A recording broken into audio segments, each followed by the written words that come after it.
Sa sobrang bad trip ko guys, nag-uninstall ako ng ML.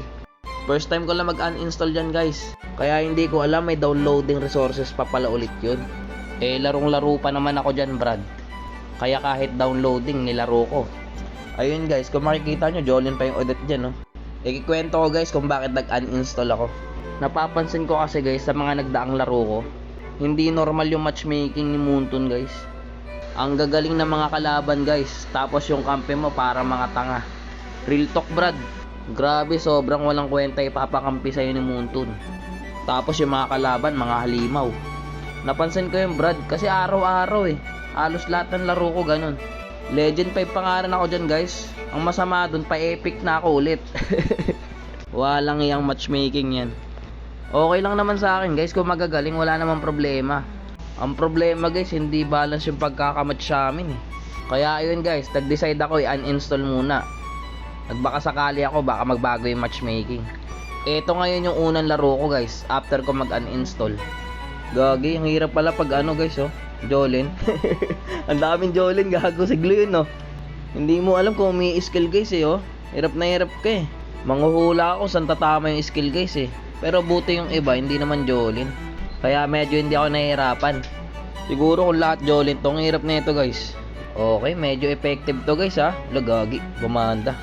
Tignan nyo yung gulo guys parang Dragon Ball Pansin ko Brad medyo may effective yung pag-uninstall natin sa ML. Kasi medyo palag-palag na yung kampi ko guys Nandun pa rin yung mga halimaw na kalaban. Ayos lang yun guys. At least yung mga kampi mo palag-palag na.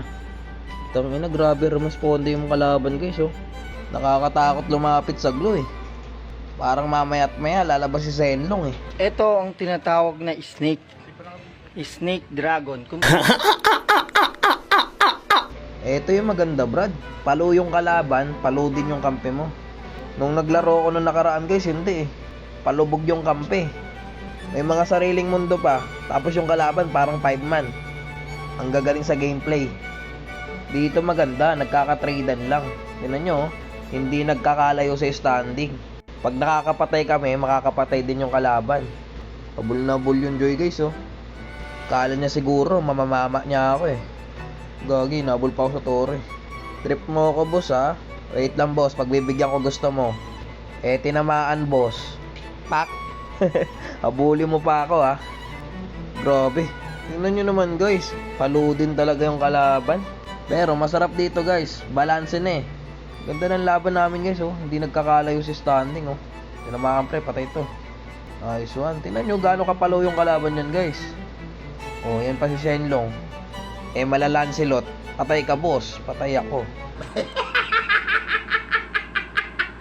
Gagi Brad, ang ganda ng laban. Ganito dapat Moonton. Yung kahit matalo kayo, hindi ka magsisisi. Ito lang pala yung solusyon guys I-uninstall nyo lang kapag puro kayo talo. Ang kaso yun nga lang, download resources pa rin. Tingnan nyo yung kalaban dyan Palo. May nagsuggest ka sa akin guys, mag-Indo server daw ako. Marami din nagsasabi guys, mga palo din daw talaga tao dun. Dun daw, di ka daw may stress. Pero ayoko nun Brad. Okay na ako dito sa Philippine server guys. Tsaka para kang tanga dun Brad.